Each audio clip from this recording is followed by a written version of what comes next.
Irmãos amados, estamos vos abraçando do fundo do coração, muito felizes de vê-los mais uma vez no espaço físico da nossa querida Sociedade Espírita Amor e Caridade. Bem-vindos sejam e que esse ânimo, esta alegria interior possa, sob o comando do nosso Mestre querido Jesus, nos conduzir até o final dessa proposição, que se direciona especificamente aos nossos corações para que nos iluminemos ainda mais.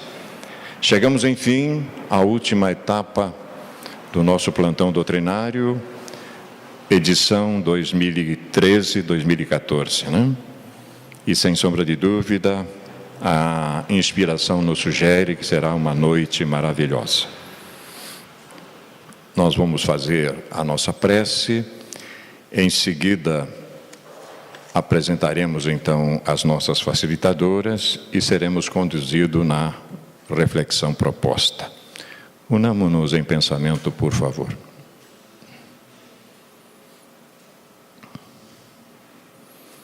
Mestre iluminador das nossas vidas, condutor do nosso processo evolutivo.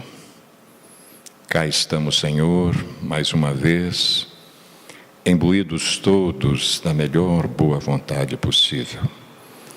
Enfim, depois de milênio de equívocos, de escolhas inadequadas, de muita rebeldia, espíritos imortais que somos, acordamos para a nossa realidade intrínseca. E isso nos traz realmente uma responsabilidade acentuadíssima. O vosso coração bondoso, o vosso amor e a vossa compaixão continuam nos concitando a revermos essas atitudes equivocadas.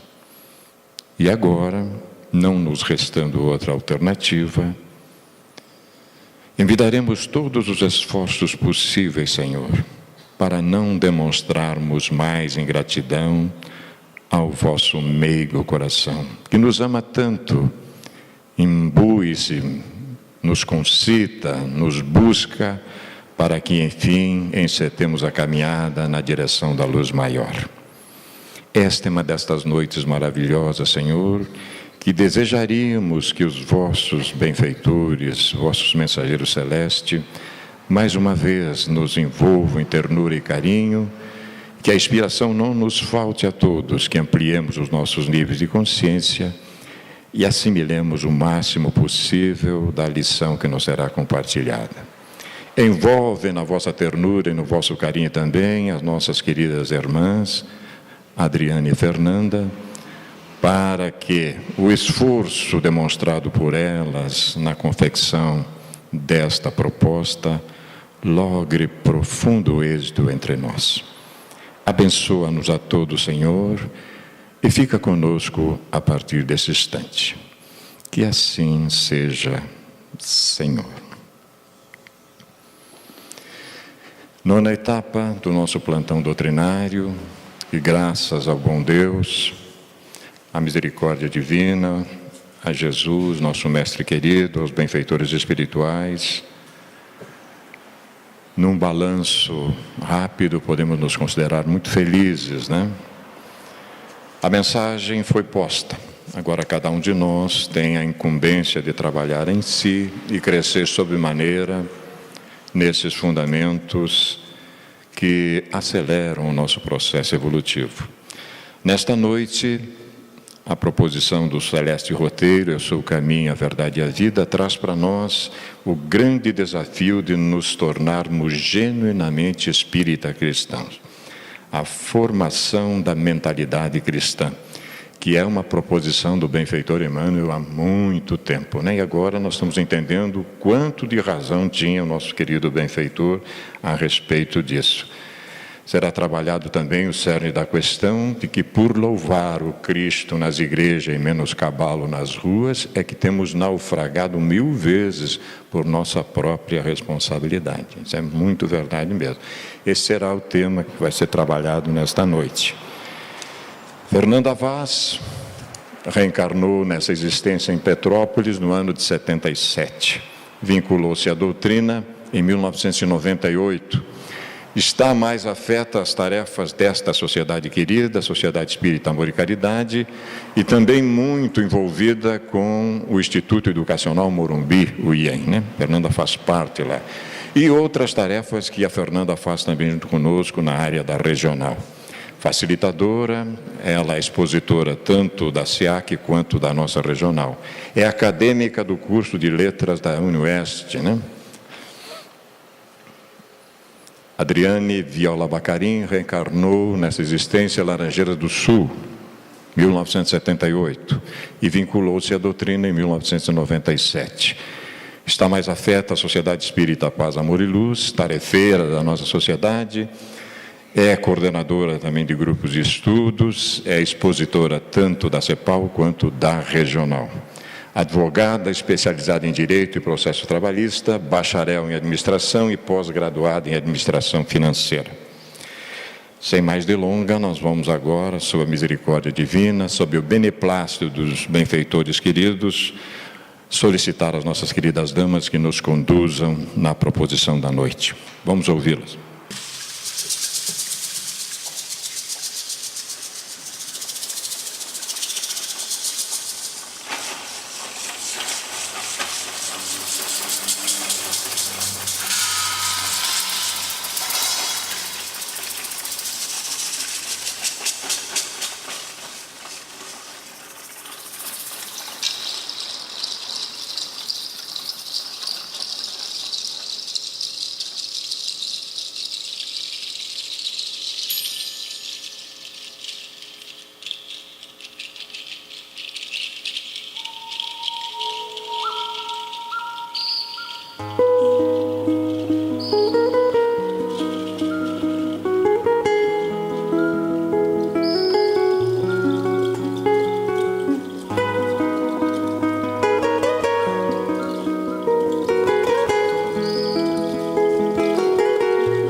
noite a todos e a todas.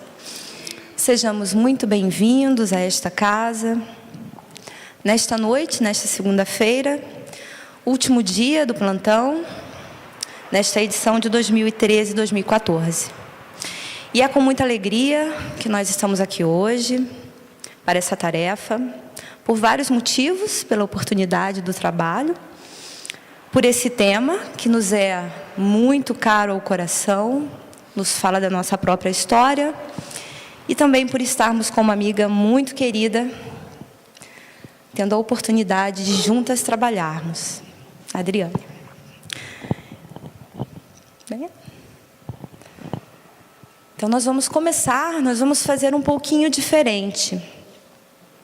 Não vai ser só eu falando e depois só a Adriane. Vou falar algumas coisas, a Adriane vai falar. Nós vamos fazer uma espécie de diálogo, que foi a nossa metodologia durante o nosso estudo. Então, começamos com o título, Formação da Mentalidade Cristã. Formação da Mentalidade Cristã. O nosso ponto de partida é o tríplice aspecto da doutrina dos Espíritos, a nossa doutrina. Ponto de partida é esse. Tríplice aspecto. Nós bem o sabemos que a doutrina ela possui essa dimensão da filosofia, da ciência e também da religião, mais especificamente da religiosidade. Pensarmos a doutrina apenas sob um desses aspectos, nós estaremos incorrendo num erro, um equívoco, porque nós estaremos mutilando a doutrina dos Espíritos.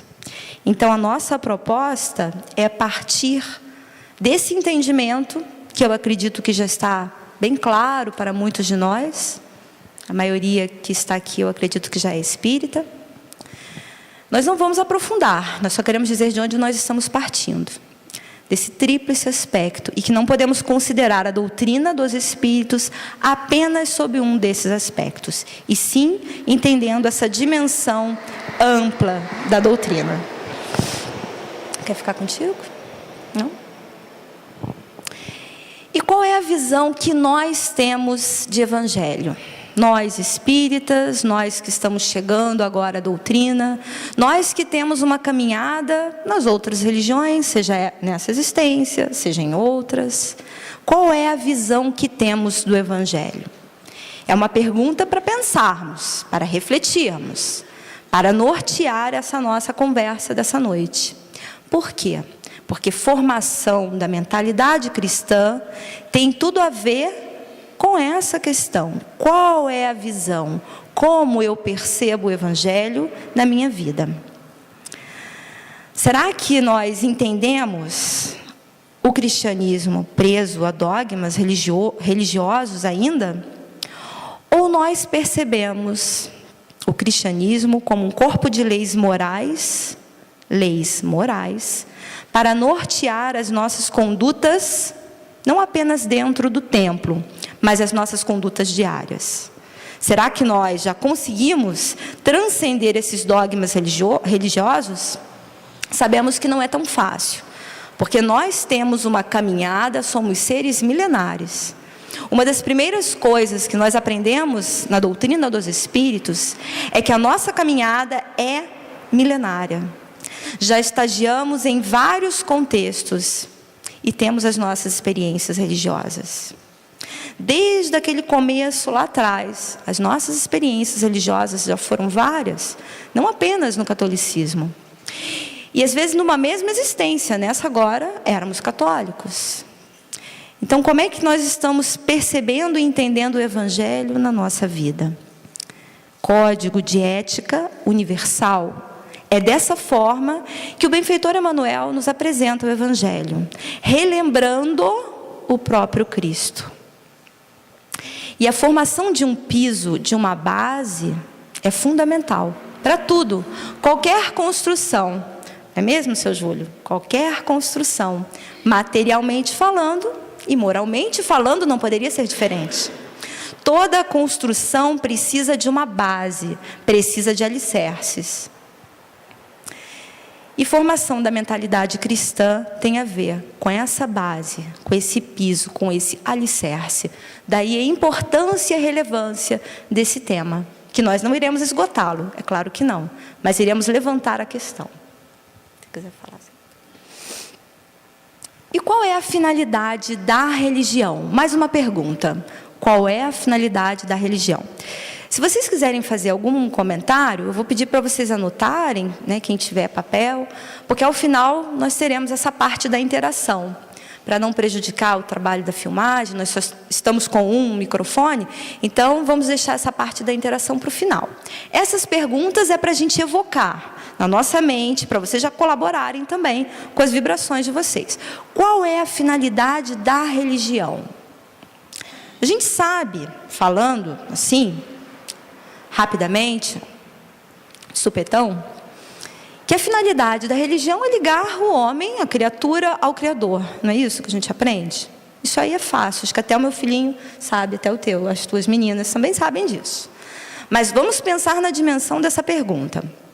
Nós trouxemos a colaboração de Luiz Fernando Lopes, num livro que na verdade é um compêndio, que ele organizou com todas as falas, palestras, exposições do Divaldo Pereira Franco, que ele foi buscando pesquisar, e ele organizou um livro chamado Religião e Transtornos Sexuais.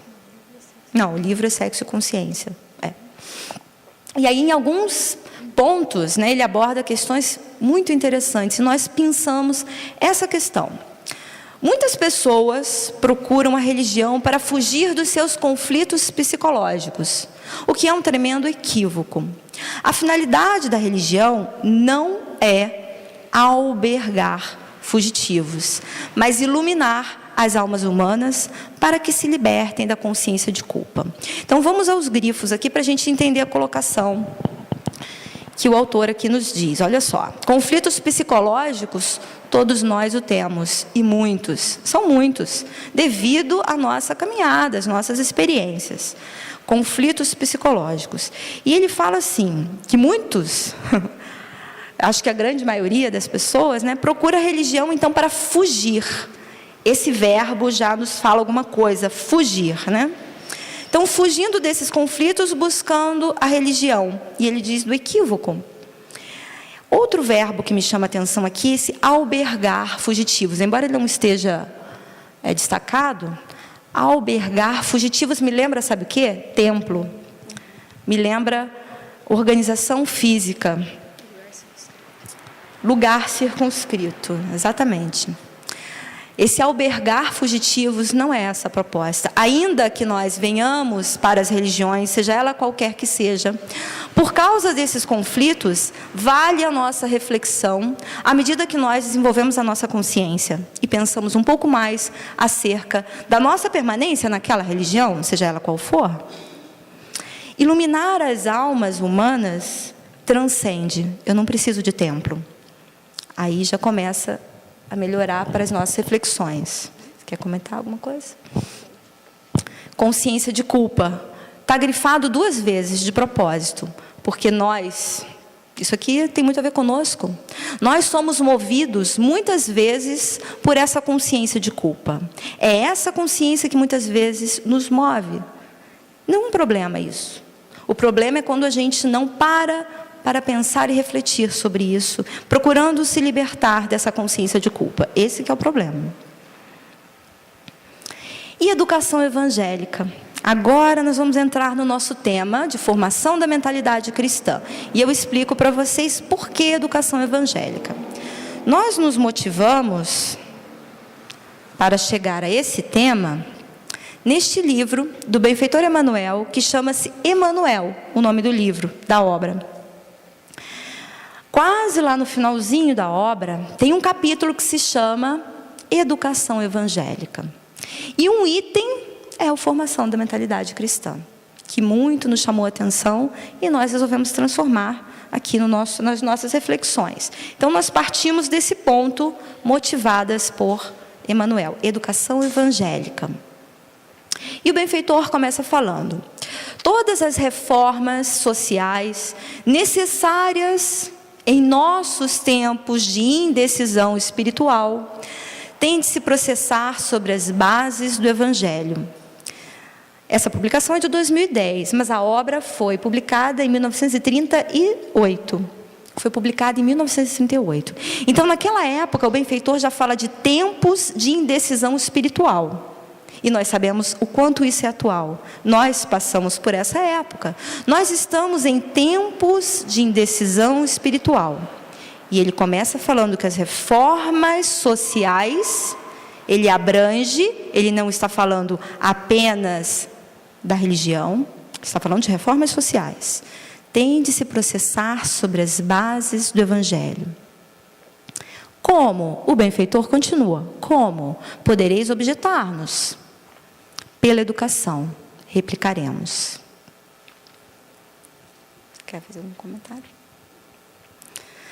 E como se processaria, de acordo com o benfeitor espiritual Emmanuel, esta educação evangélica? Como se processaria?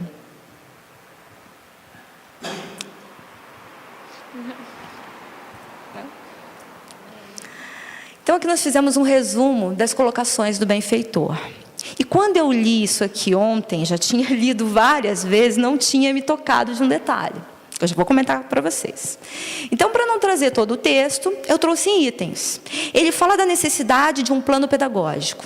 E aqui me faz lembrar a organização que existe no plano espiritual superior. Nós somos um tanto quanto desorganizados. Fazemos as coisas meio atabalhoadamente, em cima da hora, precipitado, sem um planejamento. Mas nós não podemos mais imaginar que o plano espiritual superior, que aqueles trabalhadores espirituais que são tão próximos do Cristo, que são colaboradores diretos do Mestre, sejam como nós. A observação e até a razão nos faz entender que não é dessa forma. Então, os benfeitores espirituais, eles têm sim planos, projetos, e por que não um plano pedagógico? Aí eu vou dizer para vocês ontem o que aconteceu quando eu estava relendo o texto do benfeitor. Ele está falando aqui de nós, ele está falando da formação da mentalidade cristã para nós aqui, encarnados, nas nossas instituições, família, sociedade espírita também, claro, com as organizações espirituais, as organizações religiosas também. No entanto, o texto dele dá a entender que essa é a proposta dos benfeitores, colaboradores diretos do Cristo para nós. Eles também têm um plano pedagógico. Do simples ao complexo. Olha que interessante. Pensando nessa movimentação que transcende a movimentação espiritual, mas também pensando nas nossas movimentações aqui. Eu convido vocês a fazer esse exercício. Pensar esses itens numa dimensão maior, que é a proposta dos benfeitores, para nós, aqui encarnados, e a nossa aqui, nas nossas atividades do dia a dia. Se não estiver ficando muito claro, vai ficar daqui a pouco, que a Adri vai entrar com outra parte aqui que vai clarear. Então, vamos tomando nota dos itens. Do simples ao complexo, esse plano pedagógico. Atividades multiformes e imensas. Ele está falando da formação da mentalidade cristã. Um trabalho intensificado de vulgarização. O que aconteceu com a mensagem vinda por meio dos espíritos superiores? Passou por um plano pedagógico, que ainda permanece, é claro. Do simples ao complexo, como é que eram os movimentos? Eram as batidas? Eram as mesas girantes? Não eram as respostas ainda, porque não tinham sido feitas respostas, perguntas, não tinham sido feitas perguntas que fossem interessantes e que transcendessem a materialidade, a vida corriqueira, banal e frívola. Então, começou assim, do simples ao complexo. E as atividades que foram sendo instaladas, eu estou falando da codificação da doutrina, multiformes e imensas. Começou com as mesas girantes, Kardec, e nós entendemos a relevância de Chico Xavier com toda toda a sua contribuição nas obras consideradas subsidiárias e de grande riqueza, desconhecidas riquezas, muitas vezes por nós espíritas. Trabalho intensificado de vulgarização, o que nós, expositores espíritas, Jorge, Maurici, Vanim, Adriane, eu e outros, o que nós fazemos? Tentamos fazer, apesar das nossas imperfeições. Levar, não vulgarização no sentido de disseminar. É o que nós fazemos, não é mesmo? E essas raízes diminutas, que o benfeitor fala, lançadas com vistas ao futuro. Então, a gente pode pensar esses itens para nós, mas também pode pensar numa dimensão maior, visando, é claro, a educação evangélica.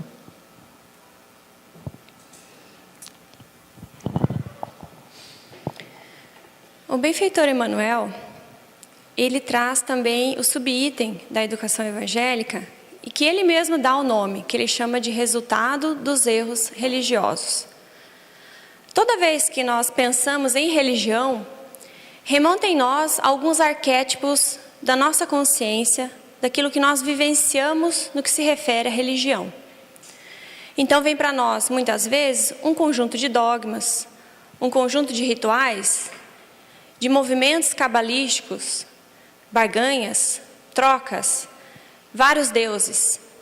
Várias situações que vão acontecendo em nós, porque todos nós fizemos parte desse movimento religioso, disso que está adequado hoje, como várias outras religiões, mas esse movimento religioso está gravado nos nossos arquétipos. E é interessante frisar que toda vez que nós falamos de evangelho especificamente, as pessoas trazem à tona todos aqueles sentimentos que nem sempre são bons no que se refere à religião. E nós vamos buscar uma fala de Públio Lentulus no livro Há 2000 anos, quando ele observa a sua esposa Lívia fazendo uma colocação com relação ao Cristo, aquele bendito que ela havia conhecido e ele ainda não. Quando ela falava dele com total exposição e amor e paixão, porque a fé é divina, isso bem lembrar que, na verdade, ela nem conhecia o Mestre, apenas ouviu falar dele. Ele, nas suas argumentações, nos seus pensamentos, quando ela falava de Jesus, ele dizia que aquilo era hipócrita, piegas e apresentava um excesso de fraqueza. Então, olha que interessante, toda vez que nós falamos de religião, muitos ainda de nós reagimos assim, porque trazemos à tona situações, momentos vividos, angustiantes, desequilibrantes, momentos de prisões, de dilacerações, de perseguições, de roubos, enfim, situações que nós na história própria nos vão contar as inquisições, as cruzadas e todas aquelas guerras santas que infelizmente ainda persistem.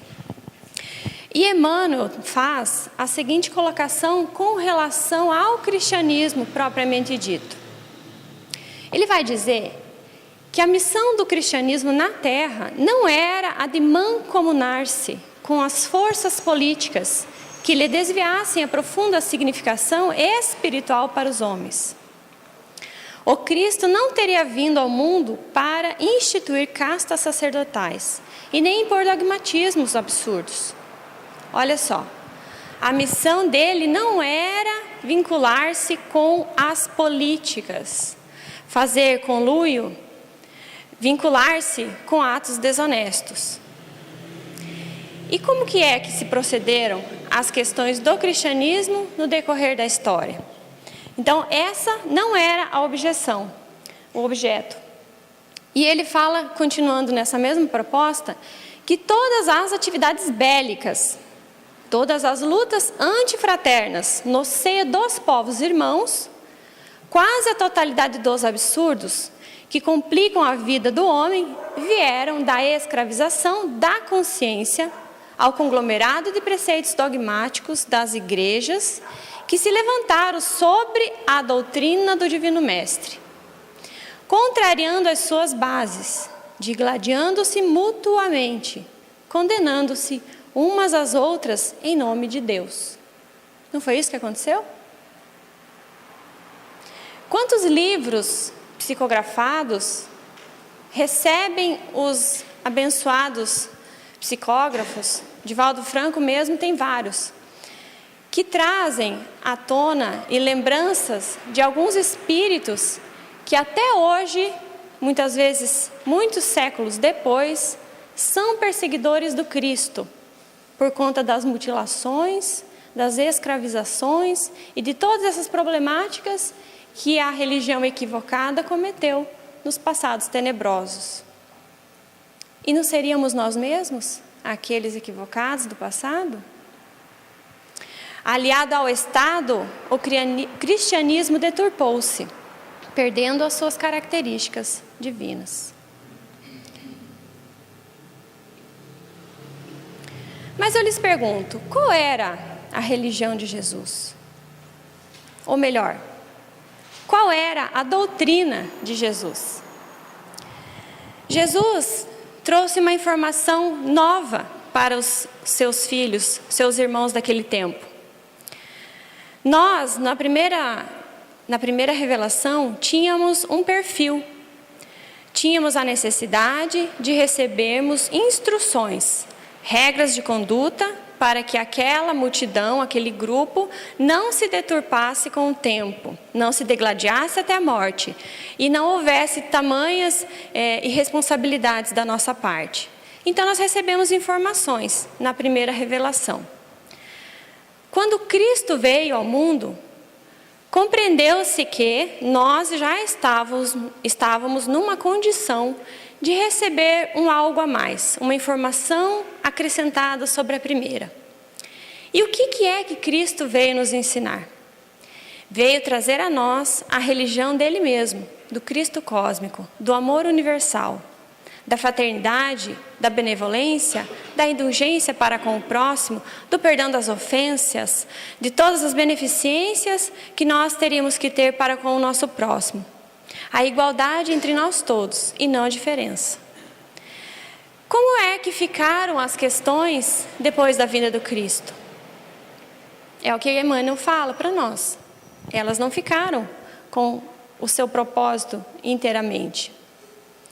E Leon Denis, no seu livro Cristianismo e Espiritismo, ele diz: Jesus não havia criado a religião do Calvário para dominar povos e os reis, mas para arrancar as almas do jugo da matéria e pregar pela palavra, o exemplo, o único dogma redentor, o amor. Então, quando Jesus veio trazer uma lição, tudo estava organizado nas leis divinas. Por que é que Kardec não veio antes? Por que veio Jesus primeiro que Kardec?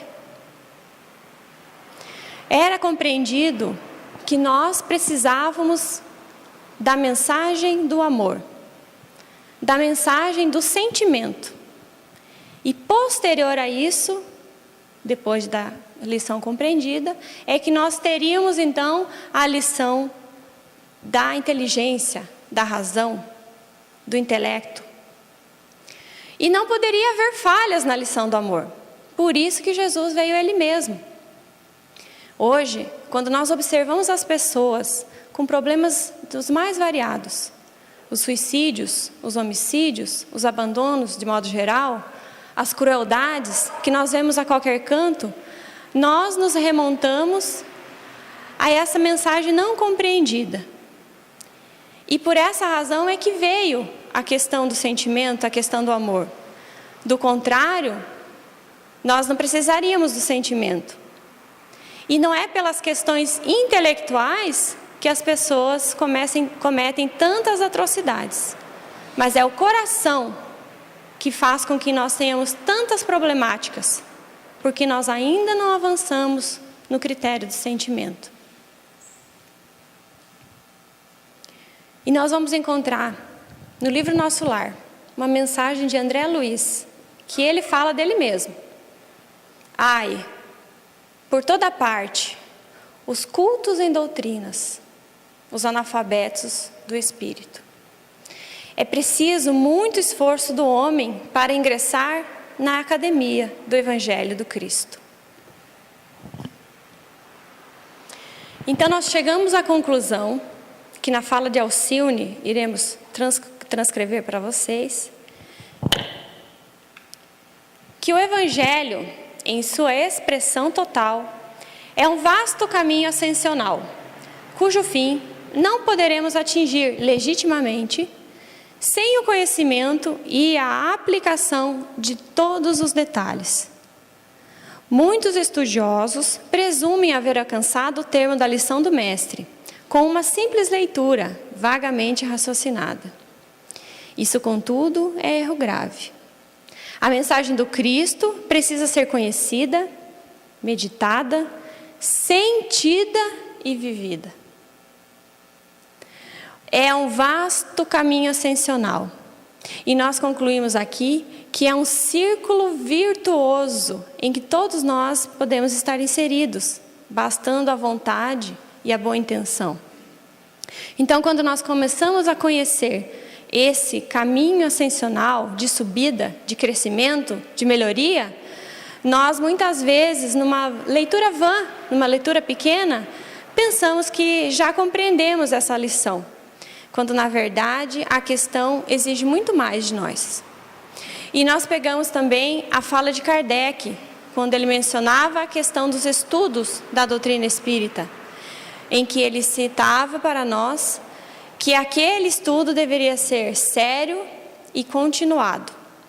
O Evangelho não é diferente. Então, nós muitas vezes pensamos que já sabemos a lição, mas ainda muito nos falta. A mensagem do Cristo precisa ser conhecida, meditada, sentida e vivida. Por essa razão, Emmanuel também, no Caminho, Verdade e Vida, em seu prefácio, traz um roteiro para nós, chamando-nos a atenção de como é que nós estamos convivendo com essa questão dos evangelhos. O Cristo não estabelece linhas divisórias entre o templo e a oficina. Toda a terra é seu altar de oração e o seu campo de trabalho, ao mesmo tempo. Por louvá-lo nas igrejas e menoscabá-lo nas ruas, é que temos naufragado 1000 vezes por nossa própria culpa, o que Joana de Ângeles vai chamar de responsabilidade. Todos os lugares, portanto, podem ser consagrados ao serviço divino. Então, extirpou essa questão de lugar evidenciado, de templo, de momento da oração. E muitas vezes nós aprendemos que o tempo de orar tinha hora e início, de início e fim, e que depois daquele movimento de saudação e de adoração a Deus, que está na lei divina, mas que deve ser feito com consciência, todo aquele movimento era empregado apenas no templo, apenas no local indicado para as orações, para as reverências. E nós vamos vendo que não é isso que Cristo quer de nós. Cristo quer de nós a mesma ação que nós temos no templo, nas oficinas de trabalho, também nas ruas. Que todos os lugares são o seu altar, o seu lugar de trabalho e de oração. Ele não quer que fiquemos apenas contemplando, Ele quer que façamos a nossa parte naquilo que nos cabe, naquilo que a vida nos oferece. Para que fique fácil a compreensão dessa proposta, vamos distinguir aqui as posturas do servo e do filho. O filho do pai está trabalhando no campo, da mesma forma que o servo. O servo é assalariado. Quando ele termina a sua proposição do dia, quando ele termina as suas tarefas, ele deixa a sua enxada, deixa o seu instrumento de trabalho e vai para casa. Vai divertir-se? Vai onde ele quer ir. E aquele compromisso já não lhe interessa mais naquele momento. Mas o filho não. O filho, ele sente as agruras do pai. Ele sente o que o pai sente. Ele mistura-se à tarefa. E ele invoca as mesmas sensações que o pai.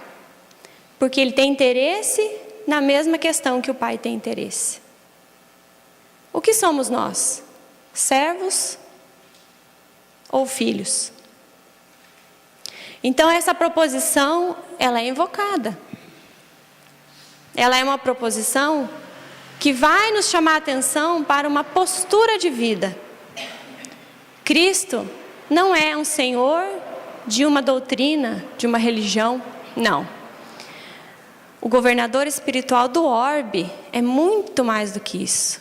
Ele transcende essa pequenez de pensamento que nós humanos colocamos para ele. O Cristo cósmico, com a sua proposta não menos importante, não menos grandiosa, quer de nós que quando nós formos para a rua, nós tenhamos a mesma postura de vida que nós temos quando nós estamos com os nossos confrades, com os nossos amigos da doutrina espírita, na casa espírita, fazendo as orações, estudando nos grupos de estudo, dialogando e nos inteirando nas questões da intelectualidade espírita. Esse Cristo pede que nós, quando pegamos o nosso carro, tenhamos uma atitude cristã. Que quando nós formos lidar com uma pessoa na rua, nós sejamos cristãos com ele também. Que quando nós observarmos alguém com necessidade, que nós nos aflijamos e sintamos a mesma necessidade de ajudar o próximo. Que nós nos importemos com o outro. Essa é a mensagem de Jesus. É isso que ele espera de nós. E não que dobremos os nossos joelhos, oremos para ele e que as coisas continuem do mesmo jeito. Não é essa a proposta. E Haroldo Dutra Dias faz, com a sua capacidade incrível de compilamento, uma colocação que nós retiramos de tão importante que foi essa fala, que fecha a nossa ideia. Ao longo dos séculos, nós fomos educados a dobrar os joelhos diante do Evangelho, a adorar Jesus, dizer que nós o amamos, a aceitá-lo e depois voltarmos para as nossas casas, para os nossos trabalhos, voltarmos para a sociedade e continuarmos a agir do mesmo modo que nós agíamos há milênios. Então já é hora dessa mudança. Urge reformar.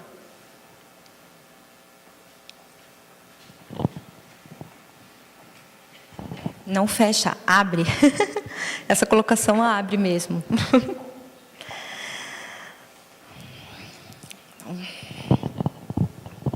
Fim de um ciclo evolutivo. Sabemos todos nós que a humanidade terrena atinge atualmente as cumeadas de um dos mais importantes ciclos evolutivos. Nessas transformações, há sempre necessidade do pensamento religioso para manter-se a espiritualidade das criaturas em momentos tão críticos. O benfeitor Emmanuel não escreveu isso ontem, 1938, mas é atualíssimo.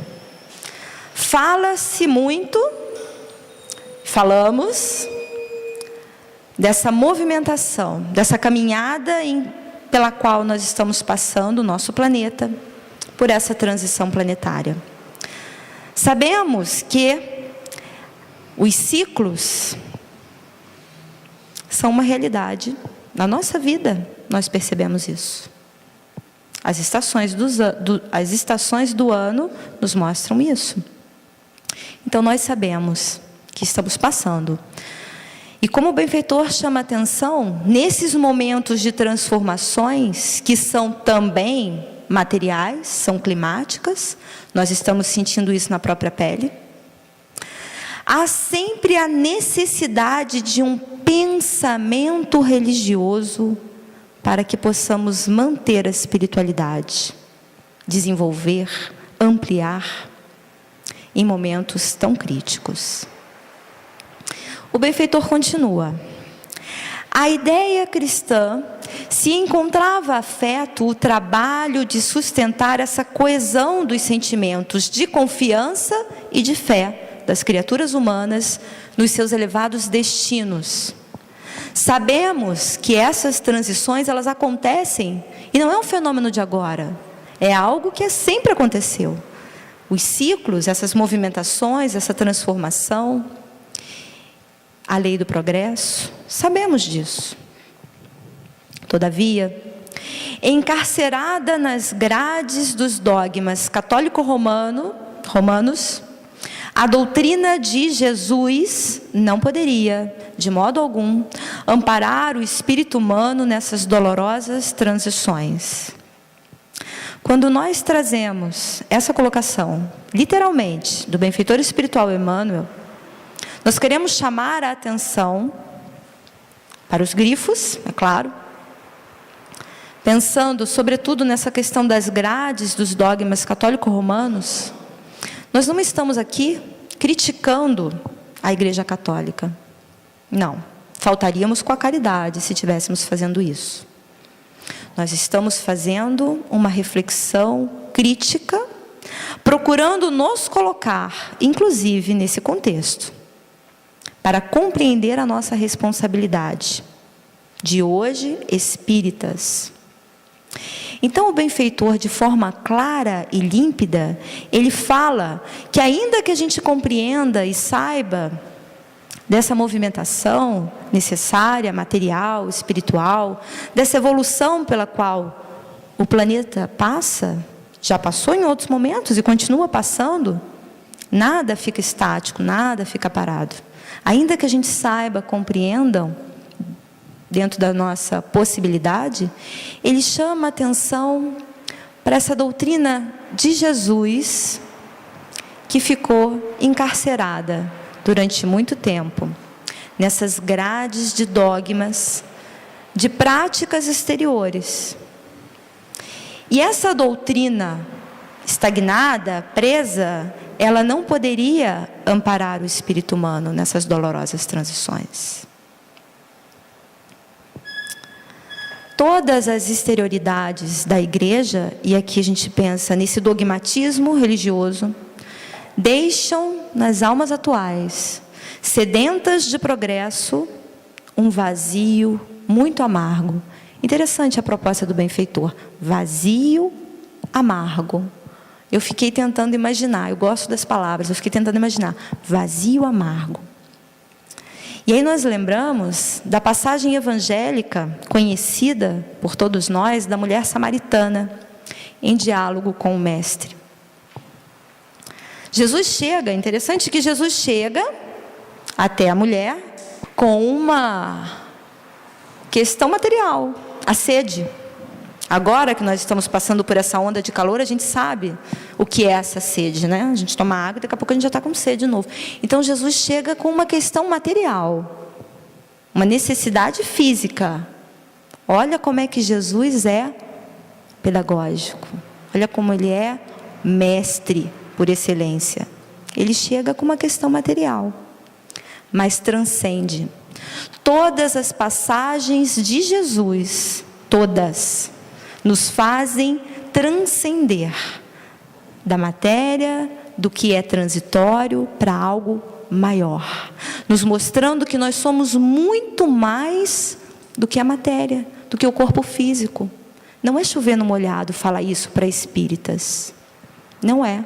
Porque nós muitas vezes, apesar de sermos espíritas e sabermos da imortalidade da alma, nós nos comportamos como se fôssemos um corpo físico que possui uma alma. Sabe por quê? Atavismos do passado. Nós somos seres milenares. E estamos aqui em processo de aprendizado, passando pelas experiências. Mas não basta eu saber, não basta eu ter contato e eu já estou pronta. Nossa, eu já superei. Não, nós precisamos vivenciar. Lembra da proposta de Alcione? Do círculo ou ciclo virtuoso?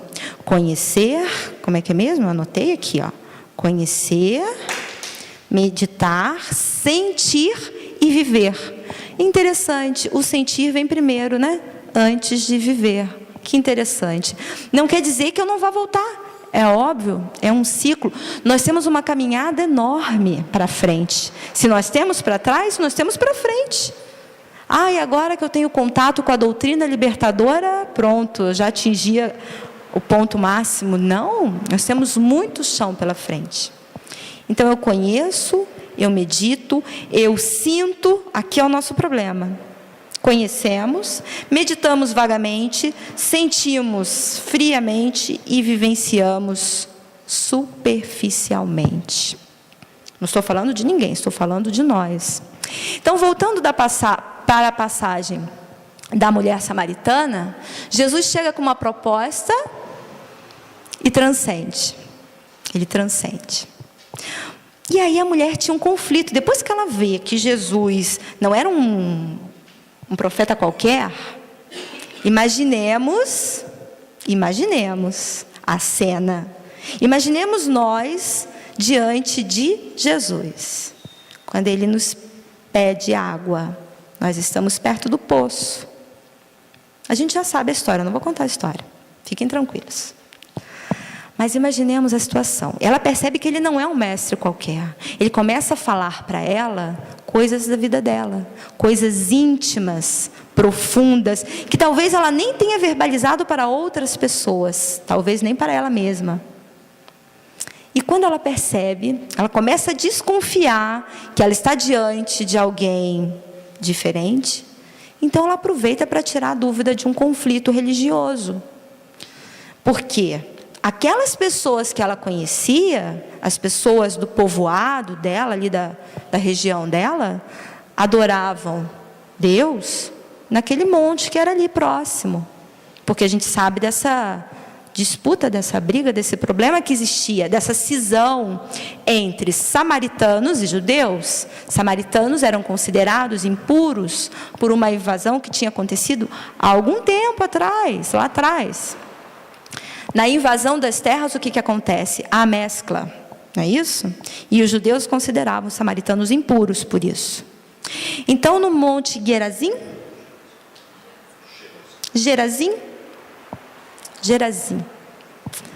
no monte Gerazim era onde aqueles que ela conhecia e confiava diziam que ela deveria adorar o Senhor. Mas ela sabia que tinha o templo de Jerusalém. E aí? Ela pergunta, ela aproveita. Aproveitaríamos nós para tirar as nossas dúvidas? Qual seria a indagação que nós dirigiríamos ao mestre?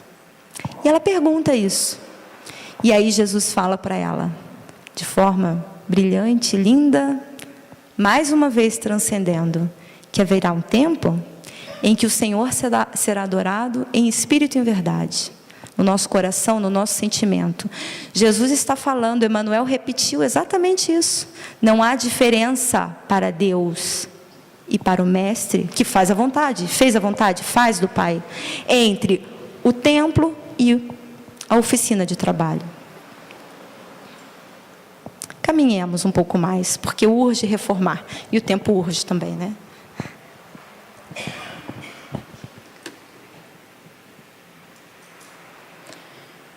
Urge reformar.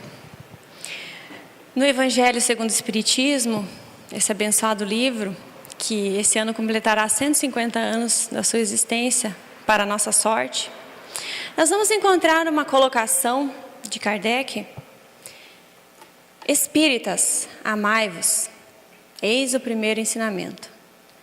Instruí-vos, eis o segundo. Todas as verdades se encontram no cristianismo. Os erros que nele criaram raízes são de origem unicamente humana. O texto é longo, mas nós nos atemos a esse ponto.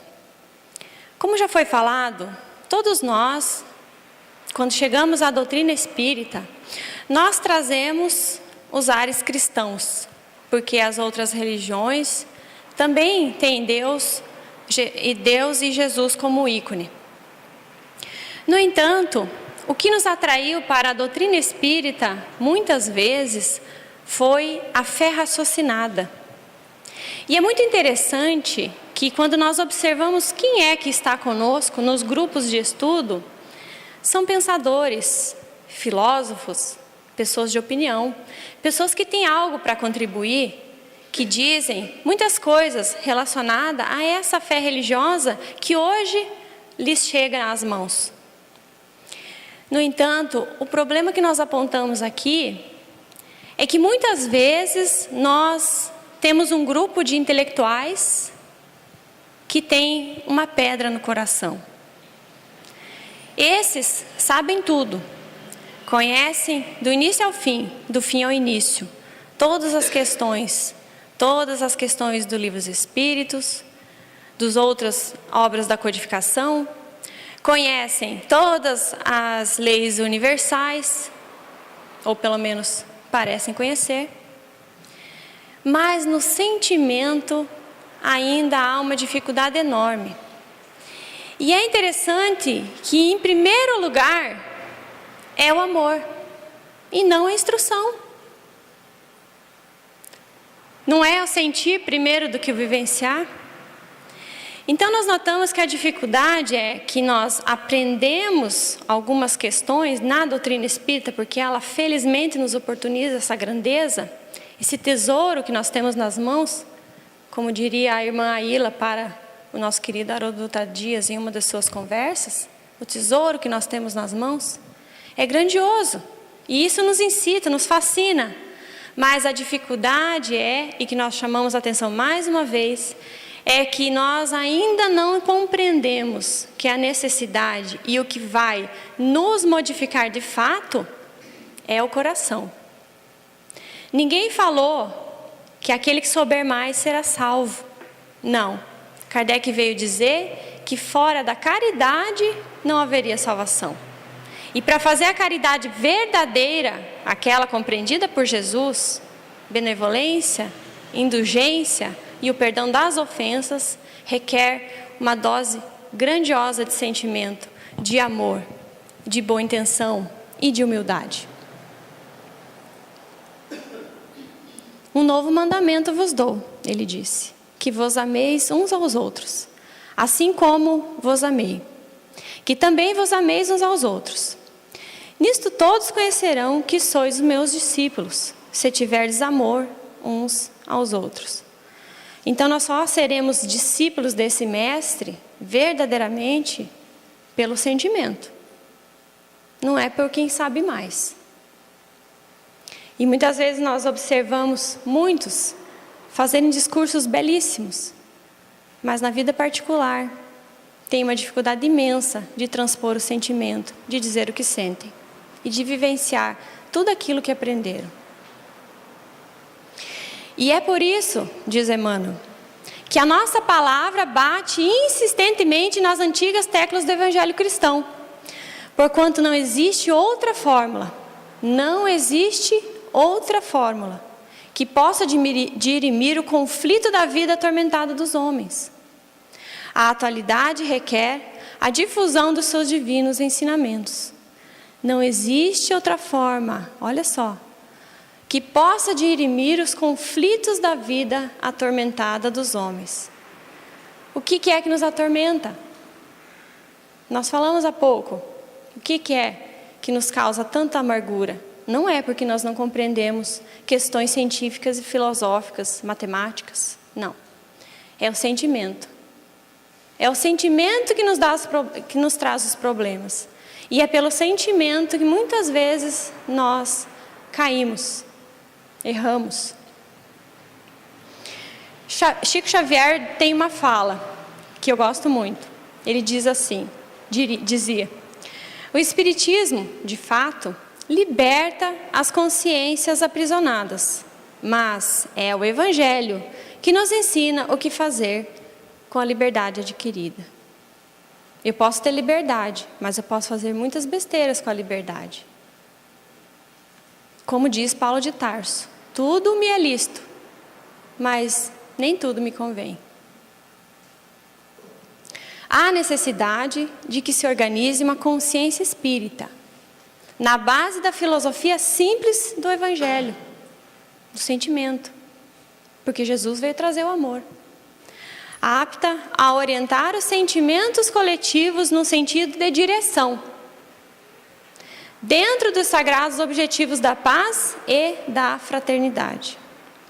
É em virtude da ausência dessas diretrizes que muitas obras de benemerência social, filhas do esforço e da abnegação dos espiritistas, se têm perdido no confusionismo da época. Então, não basta boa intenção, muitas vezes. Nós criamos entidades, momentos, situações em que nós podemos ter a oportunidade abençoada de prática da caridade, mas nós estamos lá para inglês ver. Estamos lá para que a sociedade veja como somos bonzinhos, mas o nosso coração não está lá. Então nós entramos, infelizmente, no círculo vicioso daí do ativismo. Eu só faço ações benevolentes, mas eu não sinto essas ações. E essas ações, que seriam uma ferramenta fantástica para o meu aprimoramento moral e espiritual, ficam lá, esquecidas. Não que não sejam aproveitadas, porque a espiritualidade é sábia e perfeita, vai aproveitar tudo um pouco que nós fizermos. Mas nós, o nosso sentimento, o nosso coração, não está sendo modificado. Aí nós não compreendemos por que que desencarnamos e percebemos que temos tão poucas luzes. E percebemos que não crescemos tanto assim. Então chamamos novamente a atenção para o sentimento. Da necessidade não daquela entidade espírita para fazer a atividade caridosa, mas da pessoa, o indivíduo fazer a caridade, no seu sentido amplo, não de bens materiais, no seu sentido amplo, no sentido de ser caridoso também com o seu familiar, de ser caridoso consigo mesmo, auto-perdoando-se, amando-se, compreendendo o seu estado evolutivo. Que se forme, pois, a mentalidade cristã na oficina da solidariedade e do conhecimento, e que nesse trabalho cheio de atividades renovadoras, possa cada discípulo trazer a sua coragem e o seu bom desejo para, na luta abençoada pela aquisição do esclarecimento, aprender a temperar devidamente o aço do caráter e o ouro do coração, e não colocar aço no coração. Então eu tenho caráter, postura, vivenciando o Cristo na minha vida. Cristo é uma postura de vida.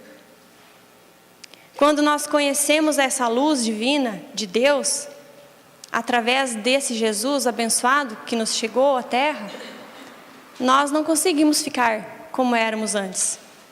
Ele nos toca de uma forma tão grande que nós não conseguimos ficar indiferentes. Mas a questão é que muitas vezes nós deixamos essa vela, esse fogo apagar e vivemos no ativismo, nas questões das ações sem sentimento.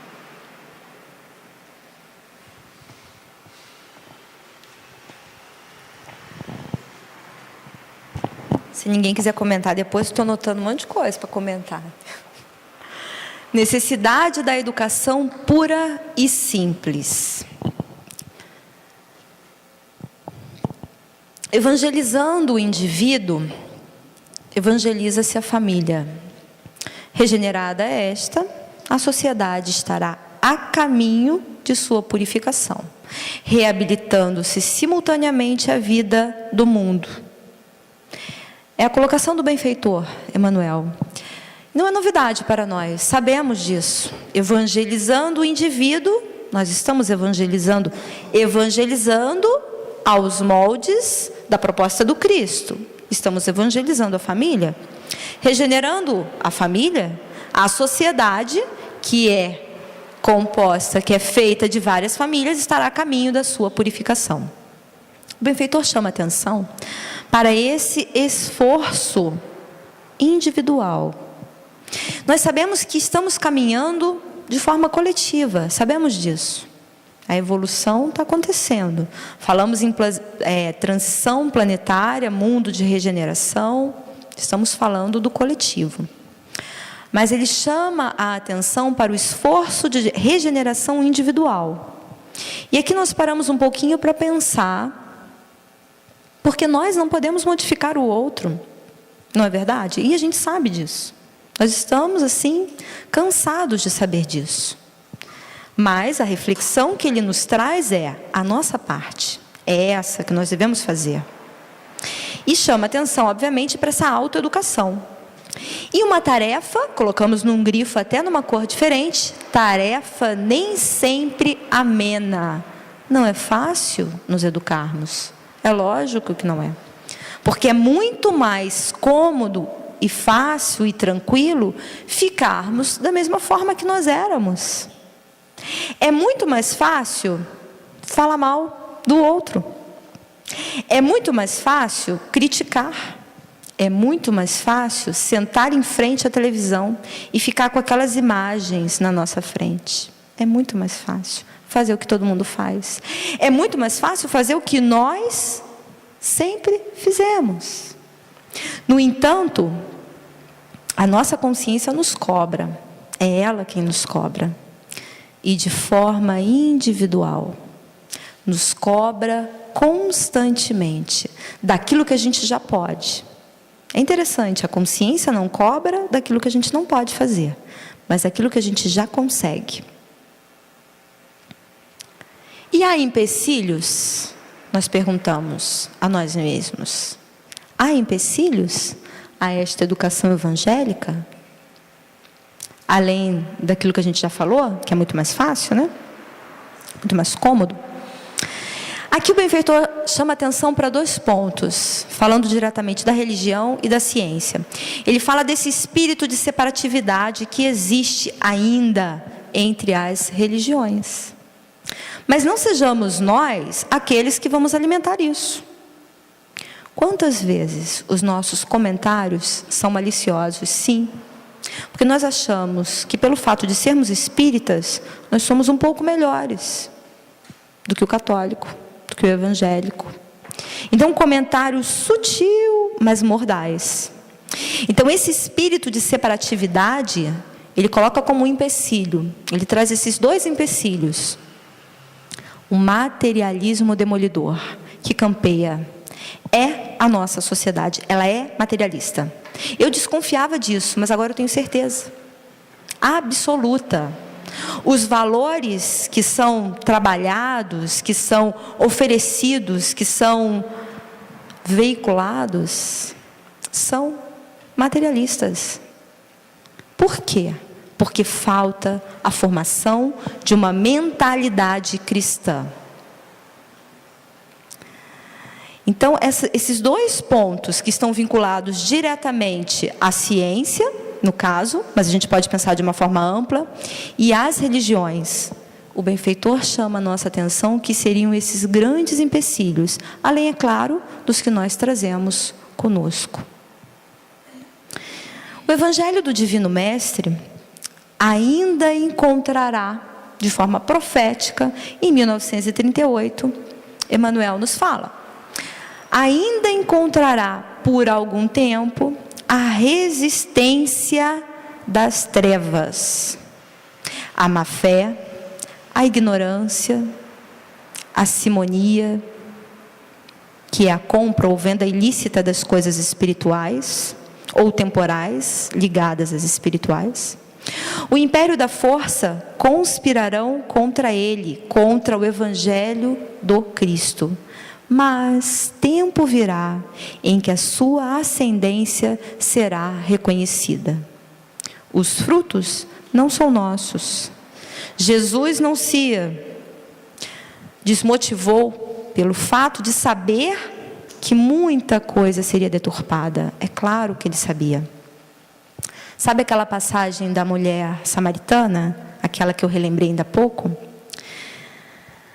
Humberto de Campos, no livro Boa Nova, eu peguei aquela hora para mostrar, agora ficou ali, depois eu mostro. No livro Boa Nova, conhecido de muitos de nós, ele desdobra a colocação e traz novos ensinamentos. Jesus estava com a mulher samaritana e com 3 apóstolos que haviam saído para buscar alimento. Quando eles voltam, outros samaritanos também. Jesus aproveita aquele momento para pregar, para entrar em contato com aquelas pessoas, na maioria samaritanos. E fica por um tempo ali, depois ele segue. Ele estava indo para Cafarnaum, ele estava de passagem. Então ele segue. E os apóstolos, se eu não me engano, era Filipe, João e Tiago. E se eu não me engano é Filipe, que fala: mestre, eles insistiam que Jesus se alimentasse, né? Precisava se fortalecer. E Jesus fala para eles: o meu alimento é fazer a vontade do Pai. E aí um deles se empolga, provavelmente Filipe, pelo que me lembro. E fala: mestre, isso mesmo, né? E hoje foi muito proveitoso. Olha que sucesso, olha que interessante, mestre. Quantas pessoas ouviram? Nós vamos chegar em Cafarnaum com esse êxito, plenos de êxito, coroados de êxito. Jesus aproveitava cada momento para transcender. Ele estava aqui para nos educar, para nos mostrar além da superfície. E ele fala: o êxito do mundo pode ser uma ondulação de superfície. Olha que interessante. O êxito do mundo pode ser uma ondulação de superfície. E o que nós buscamos na maioria das vezes? É o êxito do mundo. É o aplauso de fora. Quanto, na verdade, o aplauso que tem que nos contentar é o de dentro, da nossa própria consciência. E Jesus continua. E ele fala assim: será que nós fomos compreendidos? Será que essas pessoas que estão nos seguindo, porque tinha uma turba compacta, mas uma turba seguindo Jesus, será que esses que estão nos seguindo nos compreenderam? Jesus sabia que não. E ele sabia muito bem do que aquelas pessoas estavam falando. Mas os apóstolos não, humanos, limitados, claro. Jesus fala: silencia um pouco, vocês silenciem e se misturem entre eles, para vocês escutarem. Eles estavam seguindo Jesus, aquela compacta turba, e falando mal do Cristo. Eu não vou entrar em detalhes, procurem no Boa Nova, interessantíssimo, e a gente fica de boca aberta, de queixo caído. Estavam seguindo Jesus. Então o Evangelho, na sua essência, não havia sido compreendido.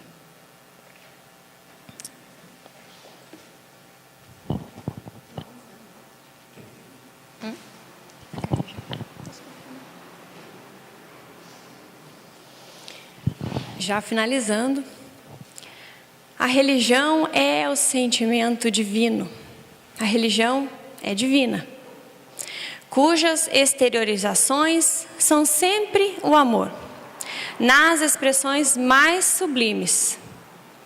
Enquanto a ciência e a filosofia operam o trabalho da experimentação e do raciocínio, a religião, por sua vez, edifica e ilumina os sentimentos. As primeiras se irmanam na sabedoria, a segunda personifica o amor. As 2 asas divinas, ou as 2 asas do progresso, com que a alma humana penetrará um dia nos pórticos sagrados da espiritualidade. No livro Consolador, Emmanuel, mais uma vez, ressalta a questão do sentimento.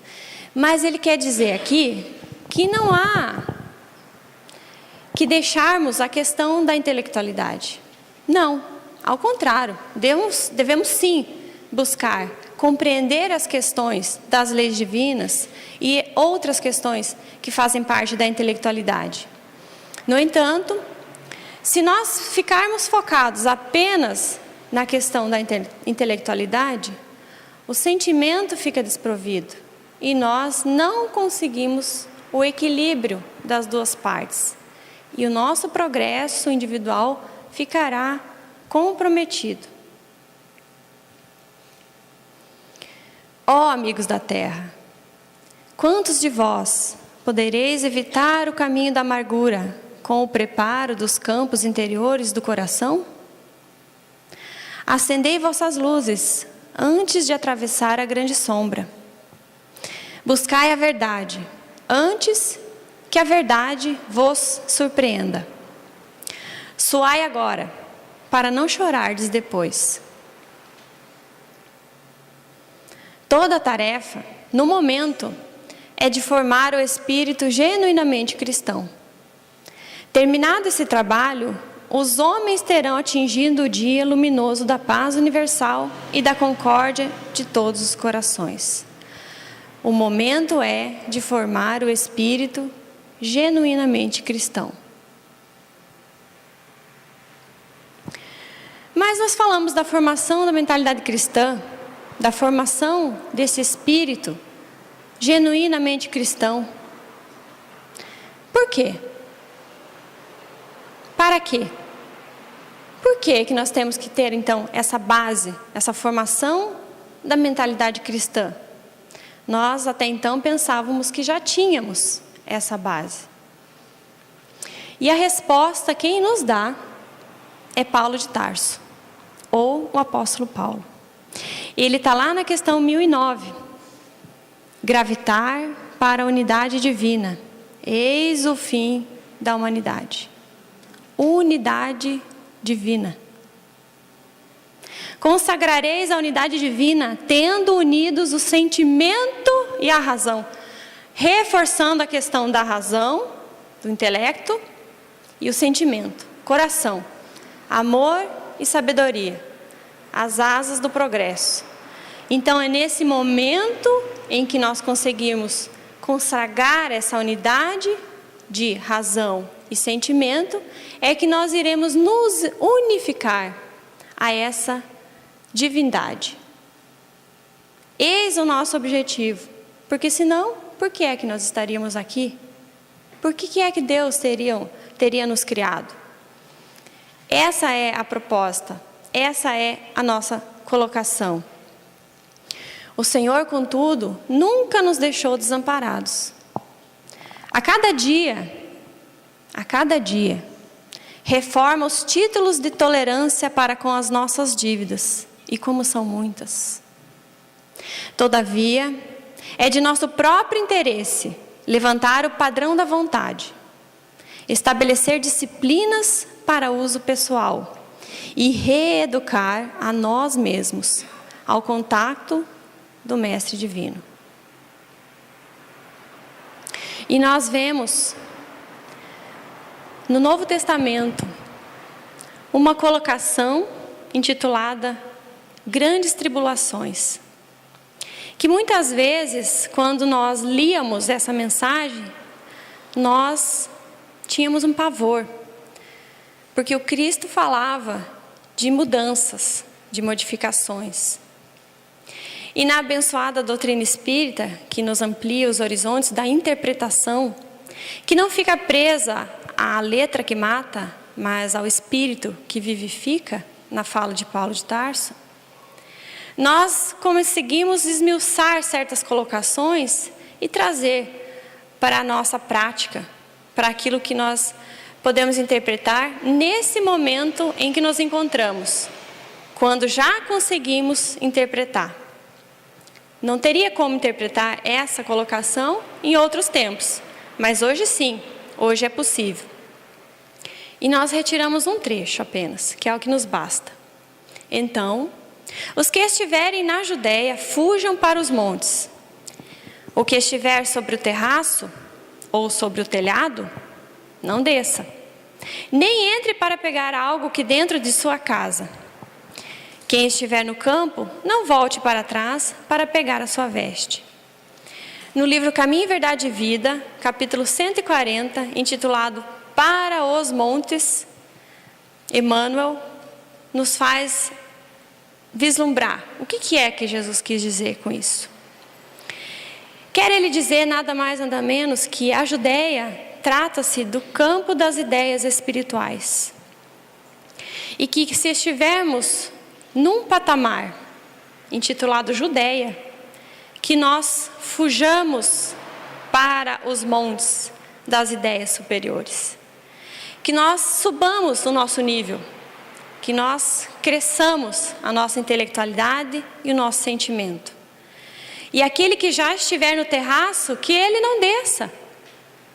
Então, se nós já conseguimos conquistar um patamar elevado de compreensão e de espiritualidade, que nós não baixemos por nada esse patamar, por nada. Que nós comecemos a dia após dia trabalhar tanto essas questões que isso não será mais forçoso, que isso será automático, porque integrará a nós, na nossa essência, de espírito imortais que somos. Então, se nós estivermos no arado, no campo, trabalhando já, graças a Deus, muitos de nós já estamos nesse patamar, que nós não voltemos para casa buscar as nossas coisas, as nossas vestes. O que é material, deixemos para lá. O que não é do espírito, que não tenha tanta importância assim. Então, é uma colocação muito diferente, para que nós não desistamos sobremaneira das nossas dificuldades que nós viermos a ter. E vamos concluindo já.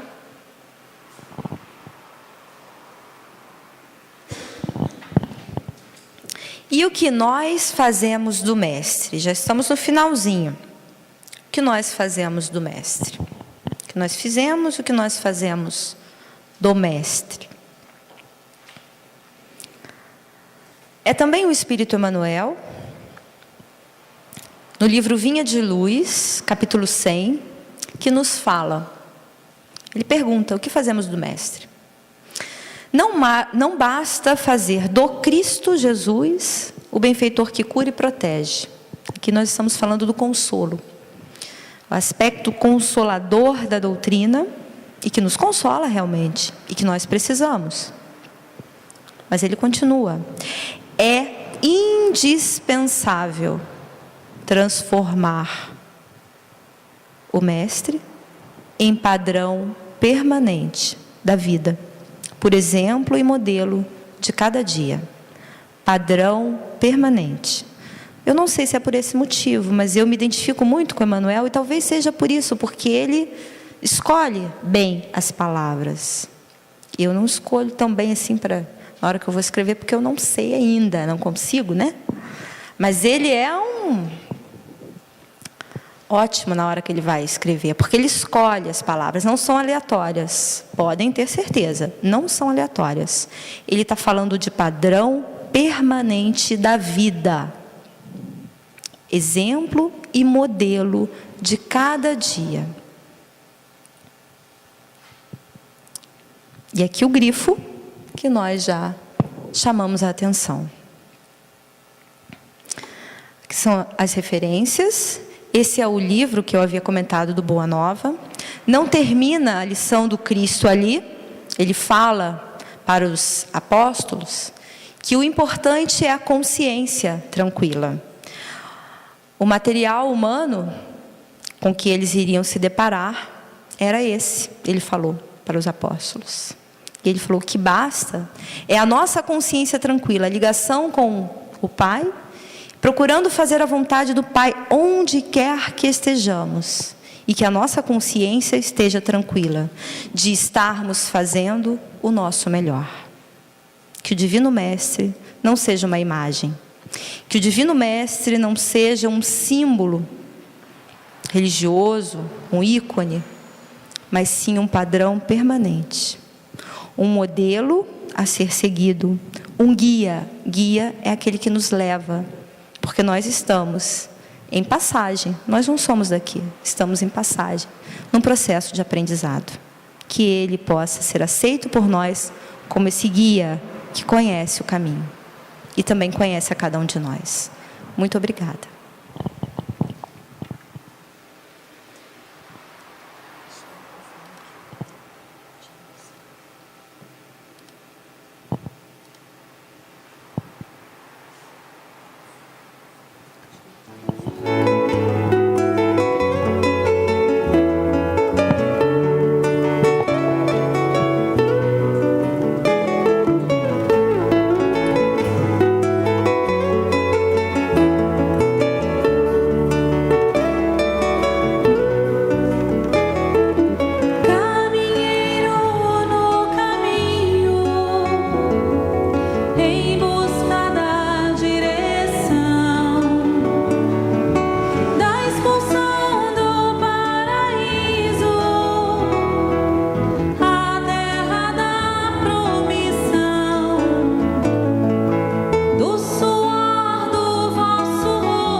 Bendito é o Consolador, que veio através da doutrina espírita abençoada.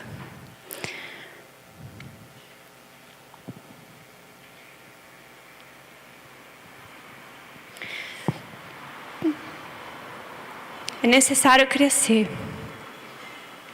E crescer é sofrido. Que possamos nós todos amar e servir em favor de nós mesmos e da humanidade, que são todos nossos irmãos. Muito obrigado pela atenção. Fiquemos em paz.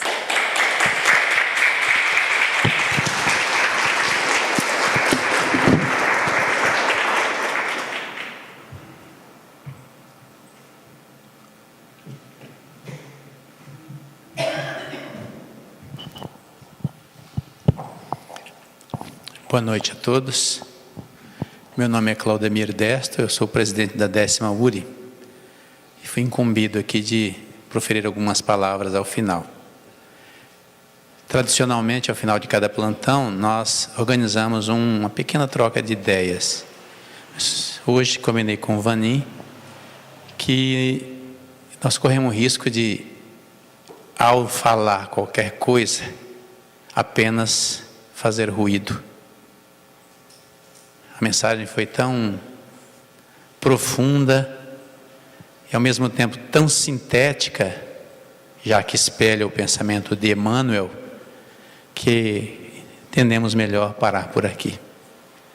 Para quem não conhece, essa dupla é Tim e Vanessa, uma banda espírita que tem feito muito sucesso, interpreta esses números saturados de espiritualidade, que merece todo o nosso apoio para que eles prossigam compondo e executando com tanta maestria essas músicas que tocam o nosso coração, que foi usado com tanta maestria aqui para abrir e para encerrar a atividade desta noite.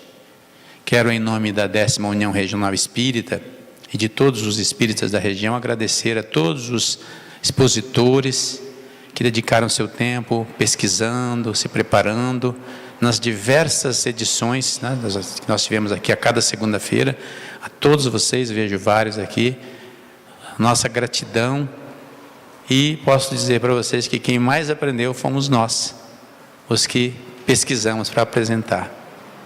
Esperamos no ano que vem repetir a edição do plantão doutrinário e que possamos falar das coisas boas e belas que aqui ouvimos, para que mais pessoas se interessem de se beneficiar com esses conhecimentos.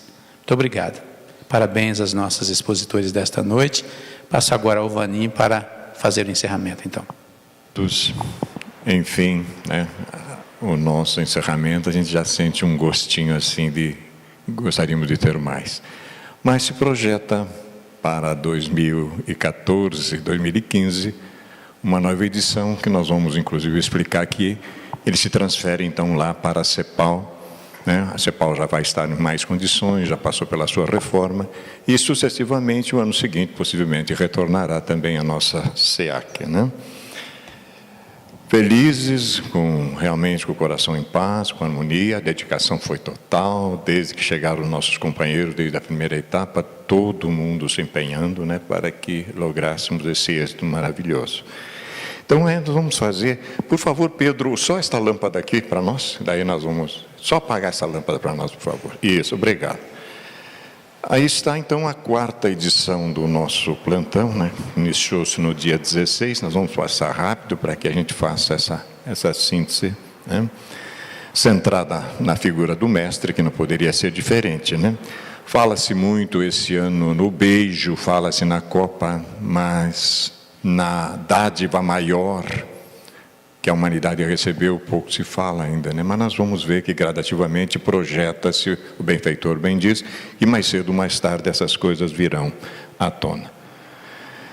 A primeira etapa aconteceu então, em 16 de dezembro, com a nossa querida Janaína Arruda e a Jane Zanqueta, né? Nós colocamos aqui um perfil inspirativo de cada fundamentado, né, nos recolhemos, pedimos apoio dos benfeitores espirituais e nas nossas madrugadas esses perfis foram sendo projetados. O ser psicológico é alguém em constante transformação para melhor. Porquanto o eu real é de natureza eterna e deve ser descoberto, quanto preservado, por constituir-se a meta essencial da existência terrena. Isso foi a inspiração dirigindo a cada um dos facilitadores. Achei interessante a proposta dos benfeitores. O ser maduro confia e trabalha para alcançar as metas que estabelece como necessárias para o seu bem-estar. Investe no momento confiando nos resultados posteriores. Sabe que todo empreendimento exige tempo e oportunidade. Emocionalmente estável, não se exalta ante o sucesso, nem se deprime diante do fracasso, que converte em lição de sabedoria para futuros cometimentos. Achei interessante, fui checando depois com os expositores e as coisas se aproximam muito da personalidade de cada um, né? Então aqui foram alguns momentos da primeira etapa, né? Nós ainda estávamos engatinhando e seguimos em frente. Dia 23 de dezembro nós tivemos a etapa 2. O Wagner Baceggio, o nosso querido professor Baceggio, e nós estávamos juntos na jornada ascensional do Espírito, né? A vontade bem direcionada é fator essencial para uma vida emocionalmente saudável e enriquecedora, portanto anelada por todo indivíduo que pensa e luta para ser feliz. A vontade ideal será aquela que reúne o dinamismo do querer e a energia positiva encaminhada para aquilo pelo que se anela, em perfeito equilíbrio, sem que uma se sobreponha à outra. Essas forças exteriorizam-se através de impulsos que devem ser canalizados em favor da meta, resultando na conquista da vontade, que é tudo que nós precisamos, né? Realmente, os benfeitores dizem que nos falta, muitas vezes, é a vontade, né? É uma luta. Aí, alguns momentos daquela etapa, né? Aqui está o nosso pessoal. A etapa 3 foi no dia 30 de dezembro. O nosso Aire Nogueira Júnior, o nosso querido André Luiz, né? E eles trabalharam mais de 2000 anos de mensagens libertadoras, a predominância do egoísmo e a bênção da reencarnação. Aí está o nosso Aires. E aqui tem... Vamos ver se nós conseguimos tirar essa coisinha daqui. Ela já saiu. O ser humano, um perfil evolutivo do Aires, atraído pela felicidade que somente possui lampejo nas expressões menos lúcidas, rompe a couraça na qual se encontra aprisionado, descobrindo os horizontes infinitos de beleza que o fascinam e contribuem para que se desalgeme da caverna onde se acolhe, né? Ele achou até realmente interessante, hein? Em seguida, o nosso André Luiz, que ninguém ascende a uma caminhada sem passar pelas baixadas e conquistá-las conforme se apresentem as possibilidades de ascensão, né? Às vezes as pessoas se surpreendem, mas como tão jovem e tal? Jovem agora, nesta existência, mas de onde vêm esses espíritos, né? O que é que já não aproveitaram na retaguarda? Ninguém renasce prontinho, obviamente, né? Alguns recortes, alguns momentos daquela etapa.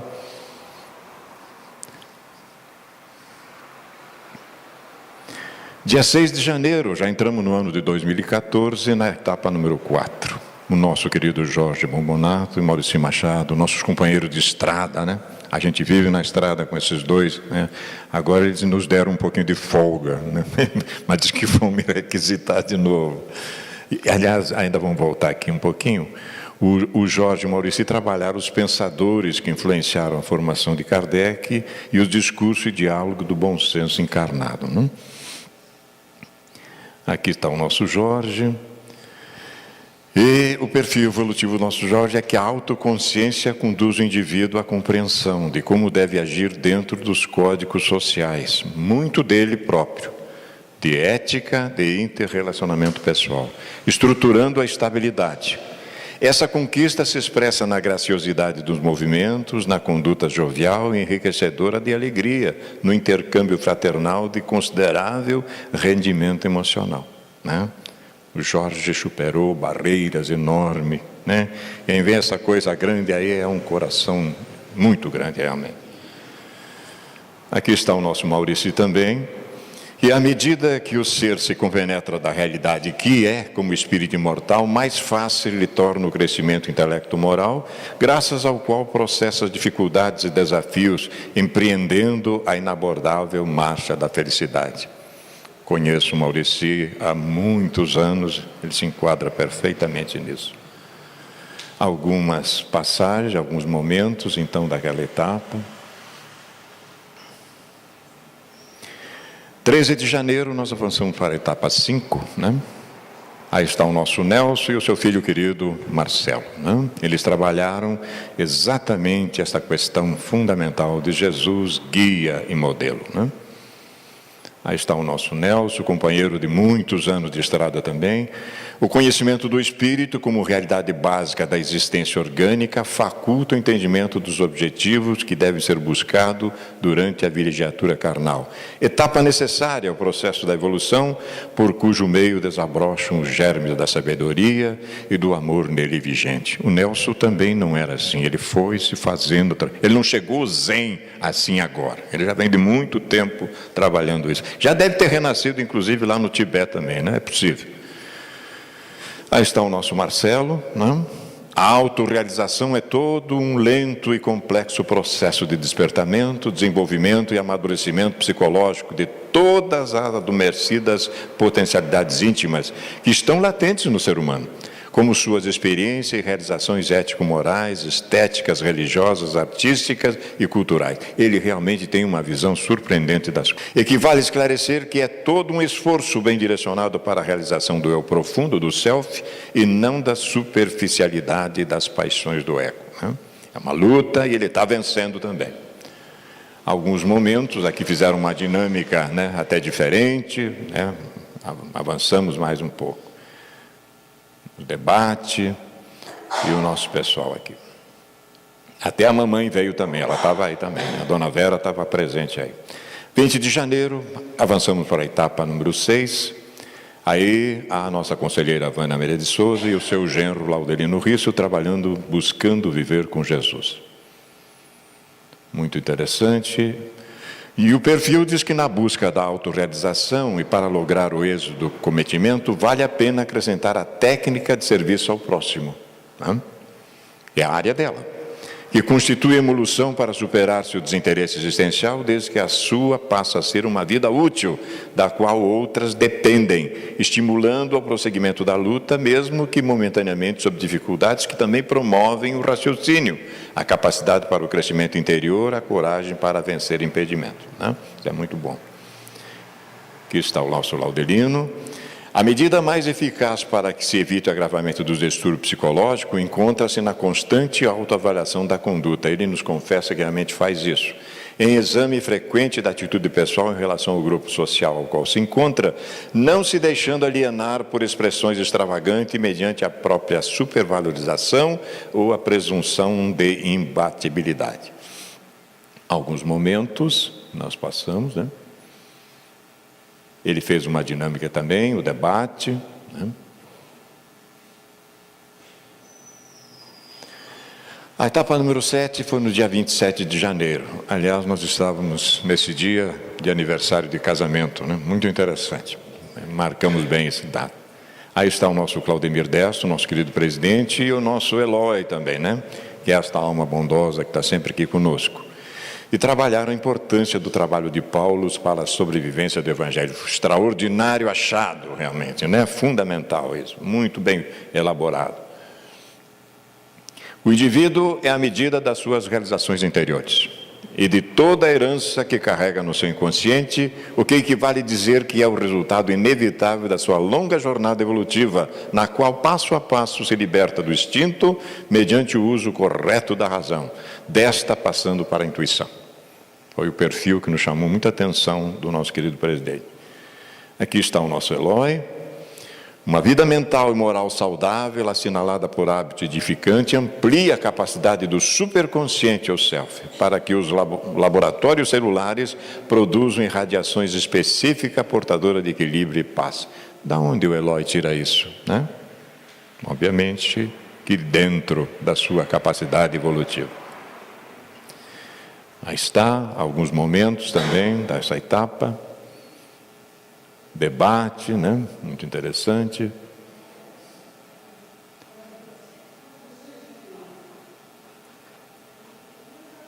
Mais alguns momentos. E nós chegamos no dia 3 de fevereiro, na penúltima etapa, a etapa 8.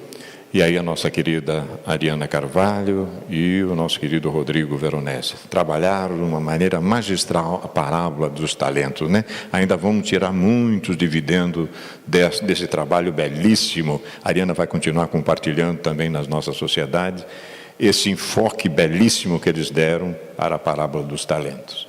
Aí está a nossa mamãe futura, né? Toda forma de ascensão exige esforço que se compensa pelas alegrias das conquistas adquiridas.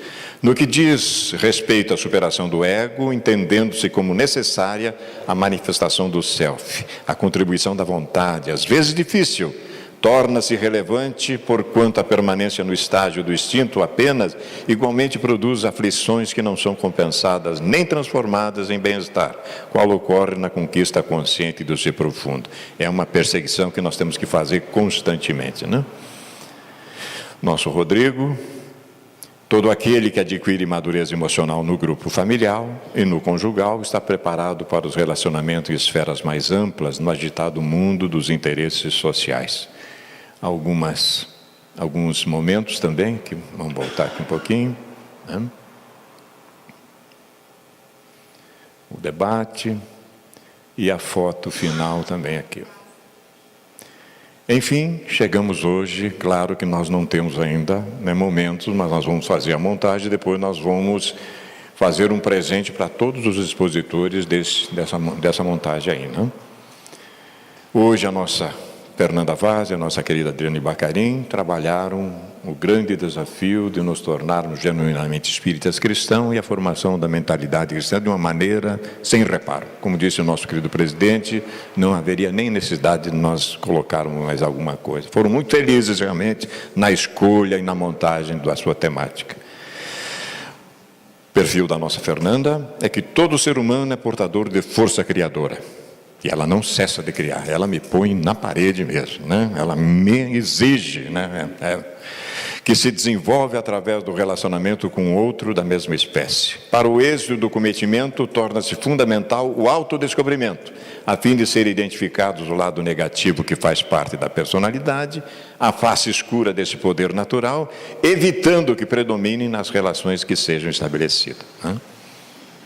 Por fim, nossa querida Adriane, um relacionamento psicologicamente maduro é sempre sustentado pela lealdade da convivência, na qual os propósitos que vinculam os indivíduos entre si são discutidos com naturalidade e sentimento de aprendizagem de novos recursos para o bom desempenho social. Ela é realmente um sentimento extraordinário no seu coração, tem um sentimento no seu coração. E eu sou feliz por privar realmente, né, estou muito próximo do coração dela.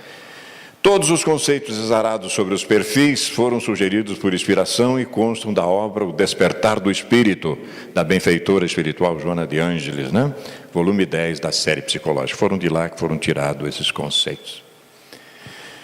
Bem, nós estamos agora no momento de agradecimento. A diretoria executiva da URI, em nome do nosso querido presidente, nosso como assessor, seus departamentos e assessoria, na conclusão desta iluminada tarefa, sente-se profundamente grato ao Pai Criador, a Jesus, nosso Mestre Maior, guia e modelo para a nossa ascensão espiritual, aos nossos benfeitores espirituais, que nos envolvem perenemente em amor e compaixão, inspirando-nos constantemente para que tomemos decisões mais ajustadas com a ética moral em nossa existência, e a todos que de uma maneira ou de outra contribuíram para que o projeto mais uma vez se materializasse, em especial a nossa Sociedade Espírita Amor e Caridade, através de sua diretoria executiva. Aqui está o nosso Júlio, que não mediu esforços para que isso se realizasse. Projeta-se a 5ª edição do Plantão Doutrinário para o período de 15 de dezembro de 2014 a 9 de fevereiro de 2015 e pelo sistema de rodízio entre as sociedades espíritas centrais aqui de Cascavel, retornará a nossa Sociedade Espírita Paz, Amor e Luz. Lucidez, bom senso e iluminação interior para todos. Convites. Temos 2 convites para fazer antes de encerrarmos, né? O próprio grupo de estudo nosso, que coordenamos juntamente com a Ariana, com Fernanda e com Dirceu Garcia, estamos convidando para amanhã, né, o Evangelho Psicológico, através da presidente da própria CEPAL, que tendo em vista o reinício dos programas de estudo da sociedade em 2014, com um retorno previsto para 17 e 18 de fevereiro, a coordenação do programa de estudo Evangelho Psicológico estendesse o convite a todos, principalmente aos coordenadores dos demais grupos de estudo da sociedade e além dela, que desejarem participar da projeção em DVD do seminário Jesus à Porta, Kardec à Chave. Promoção do Núcleo de Estudo e Pesquisa do Evangelho, NEP, muito importante, conduzido em parte por Haroldo Dutra Dias, tratando do fundamento teórico e doutrinário do NEP e do estudo do Evangelho, com base nas obras de Allan Kardec e Chico Xavier, realizado na sede da FEB em Brasília, em março de 2013. Vai ser, então, amanhã, às 20 horas, lá na Sociedade Espírita Paz, Amor e Luz, né? Nós vamos trabalhar em torno de até 21h30, se for o caso, teremos um debate interessante em cima disso. É muito importante, porque o grupo do nosso querido doutor Haroldo Dutra Dias, que estava na União Espírita Mineira, migra agora, então, lá para a FEB, que tem toda aquela estrutura a favor, né? Então, o NEP é um fórum onde todos podemos lá nos cadastrar, postar coisa, retirar, baixar, uma série de informações. E ele vai explicar isso nessa hora que nós vamos projetar lá na CEPAL. Aqui está, então, porque nós já estamos preparando também a visita dele entre nós no dia 13 de março, né? Então, a gente já vai começar trabalhando isso. Ele vai nos honrar, então, e vai estar aqui conosco em 13 de março, né? E o outro convite está aqui para o dia 3 e 4 de março, neste espaço aqui, às 15 horas, nos 2 dias, um grupo, então, de abnegados, de tarefeiros, da própria regional, vamos fazer a síntese do livro Há 2000 anos. No primeiro dia, nós faremos a síntese do livro, e no segundo dia, nós vamos ter 4 palestras de 20 minutos, enfocando exatamente capítulos do livro, de maneiras que nós temos, então, mais essa oportunidade. Naqueles dias em que a turma aí perde um pouquinho, né? Vamos trabalhar aqui 3 e 4 de março, às 15 horas. Mais alguma coisa, meu presidente? Imensamente grato pelos carinhos. Nós queremos que todos sejamos devolvidos aos nossos entes queridos, aos nossos lares, aos nossos familiares, em paz e harmonia. Nós queremos dizer que nesse período que convivemos juntos, de 16 de dezembro até agora, incorporamos realmente algo magistral no nosso coração. Sim. Um minutinho. Eu só quero pedir perdão, porque eu falei que ia ter a interação e não teve. A interação foi mental. Foi de mente para mente, de coração para coração. Eu sou uma menina de palavra, eu falei que ia ter a interação. Eu não sabia que ia ter a apresentação aqui no final, que foi de grande valia, claro. Então, só para justificar, que eu falei com eles que teria. Foi mental, aconteceu a interação. Não achem que não aconteceu. Aconteceu. É já exercitando o sentimento. Mas nós não notamos essas coisas. Ninguém treinar. Meus queridos, do fundo do coração, né, nós somos honrados com as vossas presenças e, por favor, na medida do possível, mantenhamos contato, ficamos próximos, porque junto a gente torna-se um feixe de vara mais coeso e crescemos muito mais na direção da plenitude, que é o nosso objetivo maior. Boa noite a todos, muito obrigado.